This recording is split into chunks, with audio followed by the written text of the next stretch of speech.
This is Suzanne Wagner. Thank you for joining me on my daily numerology and astrology blog. Today we are doing May 6th, 2021. If you add all those numbers together, you get the number 16. And if you add the 1 and the 6 together, you get the number 7. The number 7 brings more structure, which is the number 7, into a massively changing world. It will require us to use our minds to adapt and become more flexible, more than ever before. There is a massive amount of resistance and fear to the obvious and necessary changes that are now moving. Because of the stagnation of the past many years, the changes are now coming in a rapid-fire way for everyone. There will be no other options as time has run out. It will be interesting to see how those most trapped in old ideals will cope with these shifts. It will probably feel as if they have a tremendous loss of control, something that some were intentionally manipulating current circumstances to avoid. The truth is simple. We have to approach things in a different way. We must use our technology more wisely. We will have to create systems to keep our freedoms safe. We still have a lot of growing up to do. The astrology today. Today seems more smooth and flowing. Things are aligning enough that there is less pressure. For that, we are very grateful. Venus and Pluto are reflecting positively off of each other, and there's a desire to share more than scare for this moment. We want to enjoy this life and move towards appreciating things and people. Those things that give life meaning seem right in front of us and easier to appreciate. Our focus seems more precise and valuable. We have a strength building up inside that is gaining in power and clarity. Mercury is quintile to Neptune, and when we combine that with the deep Pisces moon, spiritual expansion and increased intuitive knowing are all a part of this significant shift in consciousness. Imagination and compassion are all a part of this next phase of development for life on this planet. Differences, separation, and boundaries evaporate in the continued growth of astrology towards a more peaceful and coexistent reality. Plans, conclusions, and possibilities are growing and evolving. Confrontation can arise because, whether anyone likes it or not, a lot of very rapid change is on the menu for the next decade. Denial will no longer work. Avoidance is seen as childish and petulant. Distortions and lies will be viewed as temper tantrums of a miserable soul. Those that can dream of a better reality are much bigger than those stuck in fear. Very soon, we will see whether each of us can either walk through the doors, get dragged through the doors, or get left behind. Adaptation is what keeps life flowing. Inability to adapt will continue to have some leave the planet. And my quote for today. We stand on a fault line through no fault of our own. We stand on the choices that others did condone.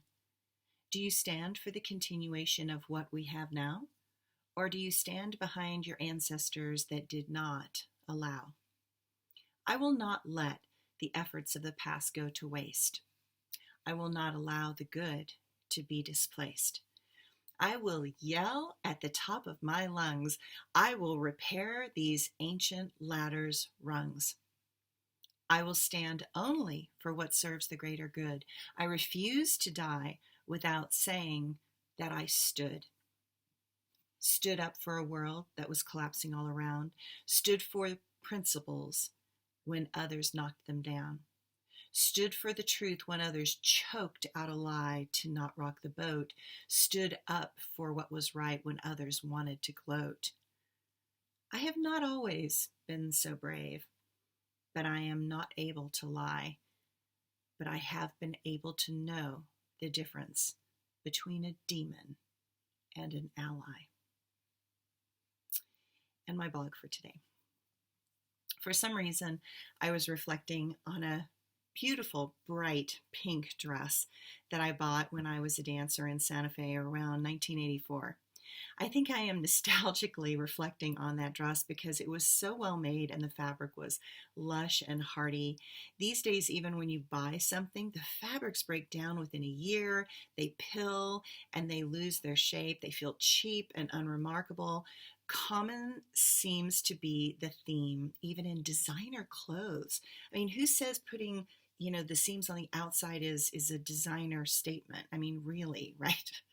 Um, it is as if everything in the clothing industry is made so inexpensively and obviously from foreign countries.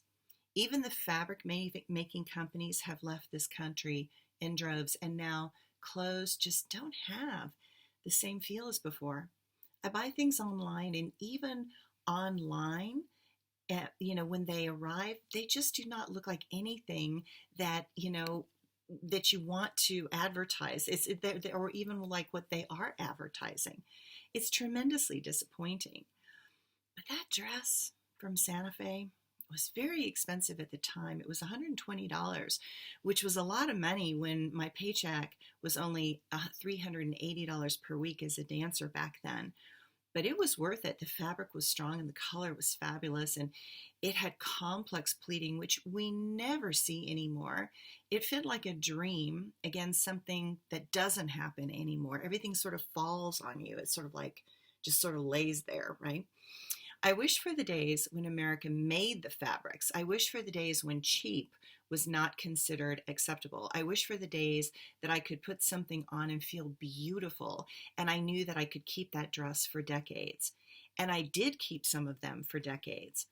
But as with all things, the universe asks us to let things go and surrender them up to the universe that is constantly birthing and decaying things.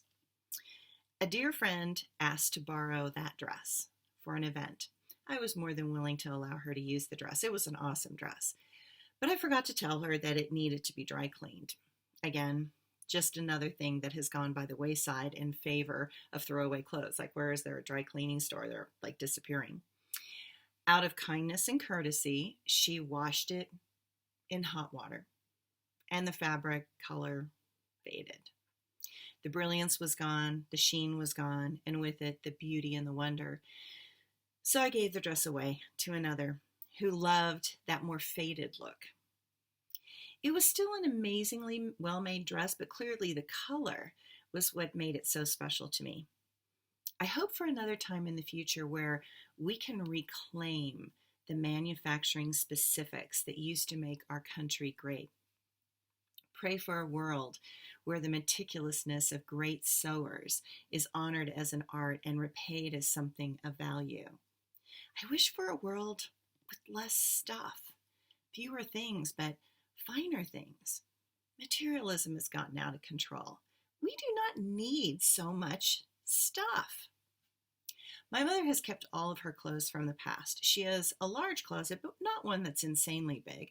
But she always bought clothing of quality, and that was classic in its design and style. After all, some things never go out of fashion.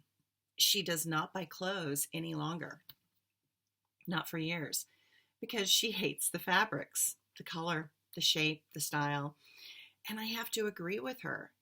Even if today I became a sewing master, the fabrics out there are not good, and the ones that are so expensive that it makes sewing prohibitive. I also feel the same way about knitting. I used to love to knit. I could make an amazing sweater tailored to my shape and size perfectly for much less than I could buy a sweater. My mother still has one that I made for her, but now just the yarn alone will cost you hundreds of dollars. And then the time it takes to knit, it is tremendous. We are losing things of value in the way we consume. We are losing the joy of creating clothing of art and beauty. We are losing touch with skills that used to calm us down as we watched television. I remember making socks for the men of Ballet West at a terrible time for me personally. While I waited in rehearsal to dance, I was so unhappy that I sat and knitted handmade socks with reinforced toes and heels. They were made to last a long time. While not everyone got socks, I gave many pairs away. It was a way to de-stress and feel as if I was doing something that was bringing joy to others at a time when I was tremendously unhappy. It saved me. There are things in this world that do matter. There are things that we are decreasing certain values in this world and do not help us in the process.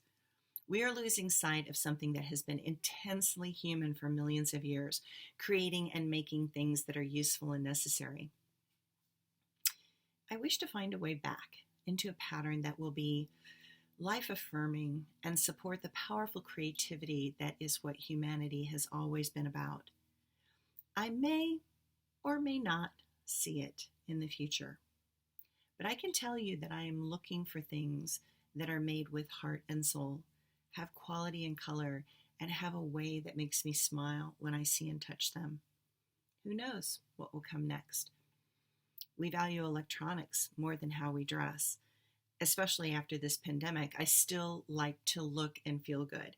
It helps me feel better. And I'm sure I'm not alone, except maybe some of those people that show up at Walmart in their pajamas. Thanks, everyone.